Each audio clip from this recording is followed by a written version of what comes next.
कथा सुना रहे हैं। आज श्री सुखदेव जी महाराज कहते हैं, राजन अब हम आपको भगवान द्वारिकाधीश के परम सखा की कथा सुनाते हैं। राजन, मित्र एक हो पर नेक हो, मित्र एक हो पर नेक हो। आज द्वारिकाधीश भगवान कृष्ण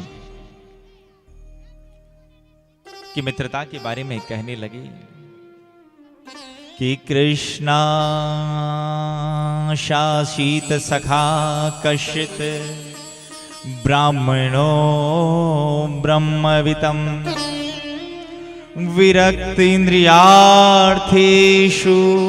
प्रसन्नात्मा जितेंद्रिय। भगवान द्वारिकाधीश के एक परम सखा है, और परम सखा भी यहां द्वारिकाधीश कृष्ण के सखा का नाम नहीं लिया, और क्या कहा कि ब्राह्मणों के पास जो 4 धन होते हैं वो धन परिपूर्ण रूप से सुदामा जी के पास थे, और श्रेष्ठ ब्राह्मण थे सुदामा जी महाराज। ब्राह्मण के पास अगर 4 धन है ना तो सर्वश्रेष्ठ ब्राह्मण कहलाता है। पहला धन होना चाहिए वेद विद्या रूपी धन। अगर किसी ब्राह्मण के पास वेद विद्या रूपी धन है ना वो श्रेष्ठ ब्राह्मण है। और दूसरा, उसके पास होना चाहिए तपोधन। अगर वेद विद्या रूपी धन है और तप नहीं है ना तो वेद विद्या रूपी धन किसी काम का नहीं है। हाँ, उस ब्राह्मण देवता के पास अगर वेद विद्या रूपी धन है और तपोधन नहीं है ना तो उस ब्राह्मण की वाणी मनोरंजन करवा सकती है पर मनोमंथन नहीं करवा सकती। साहब, तपोधन भी होना चाहिए। और तीसरा, सदाचरण रूपी धन। सदाचरण रूपी धन, एक ब्राह्मण के पास वेद विद्या रूपी धन हो और दूसरा तपोधन भी हो और उसका अगर आचरण अच्छा नहीं है ना वो श्रेष्ठ ब्राह्मण नहीं माना जाएगा। और चौथा कहते हैं संतोष धन ब्राह्मण के पास होना चाहिए। कहते हैं कि अगर आपके पास वेद विद्या रूपी धन भी है, तपोधन भी है, और अगर आचरण भी अच्छा है और संतोष धन नहीं है ना वो भी श्रेष्ठ ब्राह्मण नहीं कहलाता है। देखिए, ब्राह्मण के पास संतोष रूपी धन भी होना आवश्यक है। तो चारों धन सुदामा जी के पास परिपूर्ण रूप से विद्यमान थे। परिपूर्ण रूप से सुदामा जी ने अयाचक व्रत का पालन कर रखा था।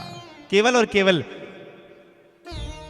5 ही घरों में जाते, वहां से मिल गया तो भगवान की इच्छा, और अगर ना मिला तो भी भगवान की इच्छा। केवल नियम था 5 ही घर में जाना है। बस एक दिन की बात है, सुदामा जी पहले घर में मांगने के लिए गए, कुछ मिला नहीं।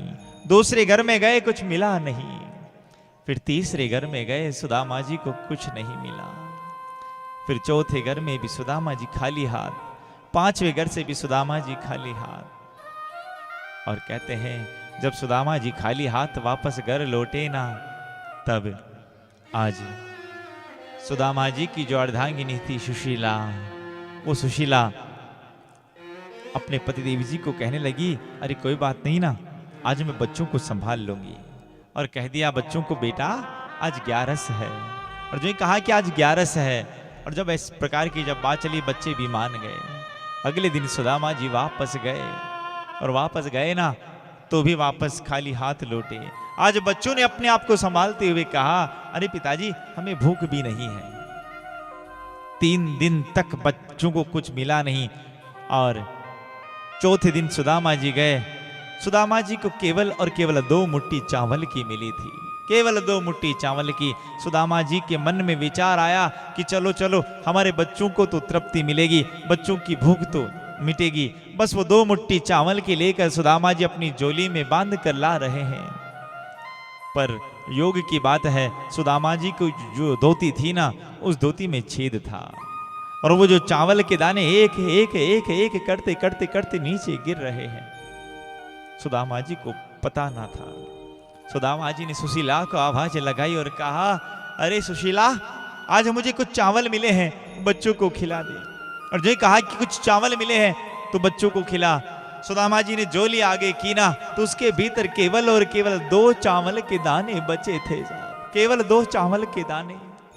जब केवल 2 चावल के दाने बचे थे ना तो आज सुशीला को कहा, देवी तुम एक काम करो ना, हमारे घर में लक्ष्मी और नारायण भगवान को पिछले 4 दिन से भोग नहीं लगा है, तो ये चावल का दाना, एक चावल का दाना भगवान नारायण के सामने और एक चावल का दाना माता लक्ष्मी के सामने रखकर भोग लगा दे।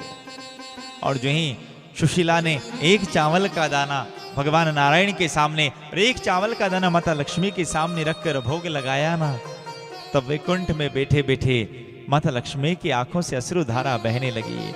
और जो ही कहा माता लक्ष्मी की आंखों से अश्रुधारा बही, माता लक्ष्मी ने द्वारिकाधीश भगवान कृष्ण से कहा, हे नारायण प्रभु, आपको पता है आपका मित्र इतना संतोषी है, और आप जो द्वारिकाधीश बने हैं ना, ये द्वारिकाधीश बनने के पीछे अगर किसी का हाथ है ना, वो केवल और केवल सुदामा का ही हाथ है। कहते हैं सुदामा जी और भगवान कृष्ण जब बचपन में सांदीपनी आश्रम में अध्ययन करते थे ना, तब सांदीपनी आश्रम में जब अध्ययन करते उस समय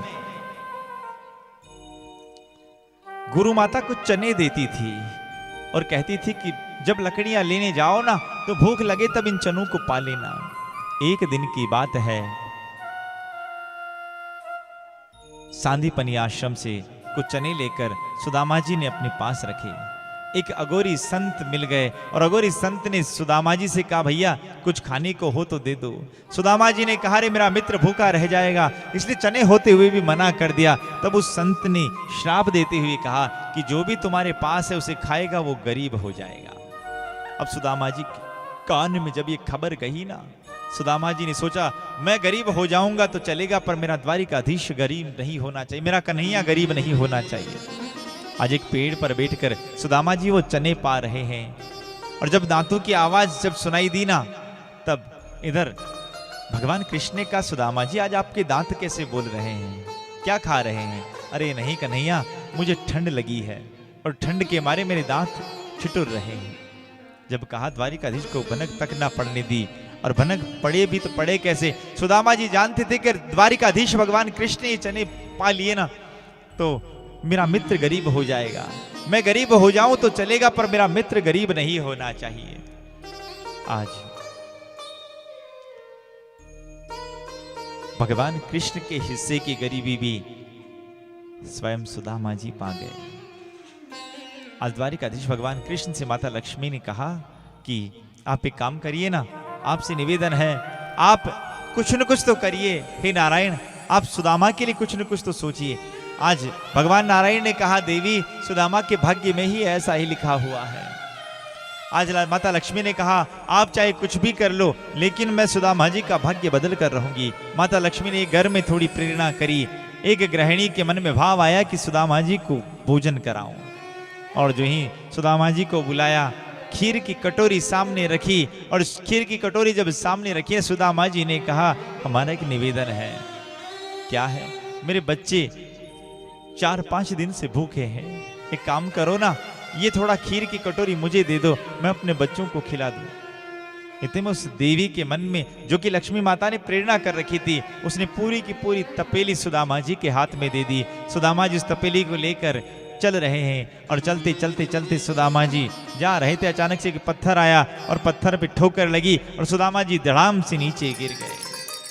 और एक कुत्ता वहां से आया और उस खीर की तपेली को चाटने लगा, पूरी की पूरी खीर को वो चाट गया। भगवान नारायण ने कहा, देखो ना देवी, हमने कहा था ना, और हमने क्या कहा था, और बात भी बिल्कुल सही है कि सुदामा जी के भाग्य में ही ऐसा लिखा है। और कहते हैं कि भाग्य में होगा ना तो भाग कर आएगा, अगर भाग्य में नहीं होगा ना आकर भी भाग जाएगा। इसलिए आज माता लक्ष्मी ने कहा, नहीं प्रभु, आपको सुदामा जी के लिए कुछ न कुछ तो करना ही पड़ेगा। और बार बार माता लक्ष्मी ने जब कहा, तब भगवान नारायण स्वयं एक साधु का वेश बनाकर सुशीला के घर के बाहर आकर कहने लगे, भिक्षाम देहि। और जो ही कहा भिक्षाम देहि, इधर भिक्षाम देहि बोला, सुशीला दौड़ती हुई आई और सुशीला ने कहा कि महाराज, हमारे यहाँ सूतक चल रहा है, आप बाद में आना। और जो ही कहा, हमारे यहाँ सूतक चल रहा है। भगवान तो सर्वांतर्यामी है, भगवान ने कह दिया, देखो देवी, तुम हमें बनाओ मत। इतने में जो ही कहा, सुशीला संत के चरणों में गिरकर रोने लगी, महाराज, हमने आपसे झूठ बोला है, पर हमारे घर में कुछ है ही नहीं, तो हम दे कहां से महाराज? हमारे घर में कुछ भी नहीं है आपको देने लायक। आज जो ही कहा कि हमारे घर में कुछ भी नहीं है आपको देने के लायक, संत के वेश में परमात्मा कहने लगे देवी तुम सही ढूंढो, तुम्हें कुछ न कुछ मिलेगा। सुशीला को याद आया कि हाँ, हमारे घर में केवल चावल के 2 दाने हैं, जो एक भगवान नारायण के सामने और एक माता लक्ष्मी के सामने रखा था। बस दौड़ते दौड़ते गए और एक चावल का दाना जो लक्ष्मी के सामने था वो उठाया और कहा लक्ष्मी जाती हो तो भले ही चली जाए, पर मेरे घर से भगवान नारायण नहीं जाने चाहिए। जीवन में याद रखना, अगर नारायण आपके घर में है ना तो लक्ष्मी मैया को वापस आना ही पड़ेगा। और दीपावली के दिन भगवान नारायण की भी पूजा आप अवश्य करें। अगर आप ऐसा लक्ष्मी के साथ नारायण की भी पूजा करते हैं ना, चिरकाल तक आपके यहाँ पर माता लक्ष्मी का वास रहेगा। इस प्रकार सुदामा जी की पत्नी को आज संत कहने लगे देवी तुम्हारे पतिदेव जी के बचपन के सखा द्वारिकाधीश भगवान कृष्ण है, एक बार जाओ अपने पतिदेव जी को द्वारिकाधीश भगवान कृष्ण के पास भेजो ना। और जो ही कहा एक बार द्वारिकाधीश भगवान कृष्ण के पास भेजो। तब आज सुदामा जी आए। सुदामा जी को पत्नी कहने लगी, सुशीला कहने लगी अरे द्वारिकाधीश भगवान कृष्ण आपके बचपन के सखा है, एक बार उनसे मिलकर आ जाओ। आज सुदामा जी ने कहा अरे मेरे मित्र के पास जाऊं वो भी मिलने के लिए ना, मैं अपने मित्र के पास मिलने के भाव से तो जा ही नहीं सकता, कुछ भी हो जाए। तो बार बार सुशीला के समझाने पर ना चाहते हुए भी सुदामा जी अपने बचपन के सखा से मिलने के लिए द्वारिका जाने को तैयार हुए हैं। तो सुदामा जी ने कहा देखो कहते हैं कि कभी भी जीवन में याद रख लेना, मित्र गुरु और बेटी के यहाँ कभी भी खाली हाथ नहीं जाना चाहिए। इसलिए देवी तुम जाओ, मैं अपने मित्र के पास बड़े दिनों में जा रहा हूं, कुछ अपने पास हो तो दो। अब घर में तो कुछ था नहीं। सुशीला ने सोचा कि हमारे पति देवी जी ऐसे जाएंगे नहीं। सुशीला दौड़ती दौड़ती गई, एक घर से एक मुट्ठी चावल की, दूसरे घर से दूसरी, तीसरे घर से तीसरी, चौथे घर से चौथी। कहते हैं सुशीला चाहती तो एक ही घर से 4 मुट्ठी चावल की उधार मांग कर ला सकती थी, पर सुशीला जानती थी कि मेरे पति देवी जी तो भोले हैं, ये तो जाकर अपनी व्यथा कन्हैया को नहीं कहेंगे, द्वारिकाधीश को नहीं कहेंगे, पर मैं उन्हें बताना चाहती हूँ। क्योंकि 4 घर से अगर मांग कर लाई है ना तो अलग अलग ही होगा। किसी घर में छोटे तंदुल, किसी में पतले, किसी में बारीक और किसी में लंबे तंदुल, माने 4 प्रकार के तंदुल को लेकर आई और घर में से फटा सा कपड़ा संभाला और फटा सा कपड़ा संभाल कर उस कपड़े पर वो 4 मुट्ठी चावल की लेकर सुदामा जी को दी और कहा अरे द्वारिकाधीश तो केवल भाव देखते हैं, जाइए ना एक बार द्वारिकाधीश भगवान कृष्ण से मिलकर आइए। आज सुदामा जी द्वारिकाधीश भगवान श्री कृष्ण से मिलने के लिए जा रहे हैं और सुदामा जी की ऐसी हालत का वर्णन बता रहे हैं कि सुदामा जी ने जो धोती पहन रखी थी ना, उस धोती में 20 जगह छेद थे, 20 जगह से फटी उनकी धोती, फूटा सा लोटा, एक टूटी सी लकड़ी हाथ में है और मोटे ताजे तो सुदामा जी इतने हैं कि अगर कोई छोटा सा बच्चा भी आकर उनकी फसलियां गिने ना तो आराम से गिन ले, मन इतना दुबला शरीर। अब सुदामा जी घर से निकले हैं और घर से निकलने के उपरांत सुदामा जी आज अपने बचपन के सखा से मिलने जा रहे हैं। चले श्याम सुंदर से मिलने सुदामा, गाते जाए मन में हरे कृष्ण रामा,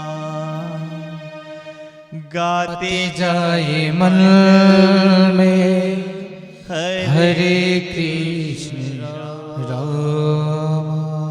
ओ हरे कृष्णा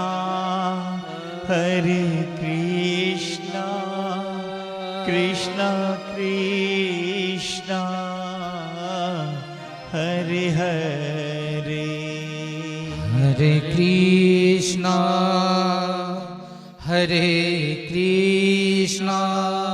जय हो कृष्णा कृष्णा हरे हरे। और सुदामा जी ठाकुर जी का नाम लेते लेते जा रहे हैं और बीच में आ गई नदी। अब नदी को पार कराए तो कराए कौन? कहते हैं जीव अगर परमात्मा की तरफ एक कदम बढ़ाता है ना, तो मेरे ठाकुर 100 कदम बढ़ाकर उसके लिए आते हैं। आज सुदामा जी के सामने भगवान एक नाविक का रूप बनाकर आए और सुदामा जी को कहा, अरे ब्राह्मण देवता आओ बैठो, हम आपको परली पार चला लेकर चलें। सुदामा जी को नाव में बिठाया और भगवान परीक्षा लेते लेते सुदामा जी से कह रहे हैं, अरे महाराज 5 दिन में पहली बार आप जैसा ग्राहक आया है, बच्चों ने भोजन तक नहीं किया है, आप आए हो ना, तो कम से कम आज मेरी 5 दिन में बोनी होगी।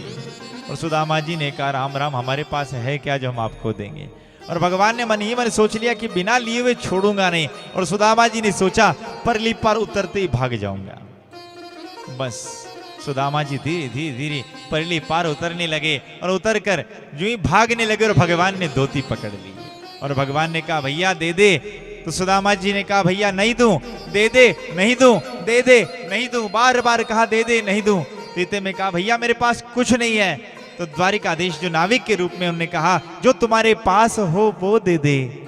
आज सुदामा ने कहा, भैया मेरे पास गरीबी है, क्या तुम उस गरीबी को लेना चाहोगे? आज मेरे ठाकुर ने अपना दामन लंबा कर दिया और कहा, हे ब्राह्मण देवता, अपनी गरीबी मेरी झोली में डाल दे। भाव से बोलो ना एक बार। और इस प्रकार भगवान द्वारिकाधीश ने नदी पार करवाई। आज एक पेड़ की छांव में सुदामा जी बैठे हुए हैं और उन्हें अचानक से नींद आ गई और गरुड़ को अनुमति दी कि हे गरुड़, सुदामा जी को सीधा द्वारिका के पास पहुंचा दो। गरुड़ ने सुदामा जी को बिल्कुल द्वारिका के पास पहुंचा दिया और पहुंचाने के उपरांत सुदामा जी की जब नींद उड़ी ना, तो सुदामा जी ने कहा, ये कौन सा नगर है? एक व्यक्ति से पूछा, उसने कहा, भैया ये द्वारिकापुरी है। और सुदामा जी को अचरज लगा, राम राम, द्वारिकापुरी और इतनी जल्दी द्वारिकापुरी आ गई? कि हाँ हाँ द्वारिकापुरी। तो भैया यहाँ हमारा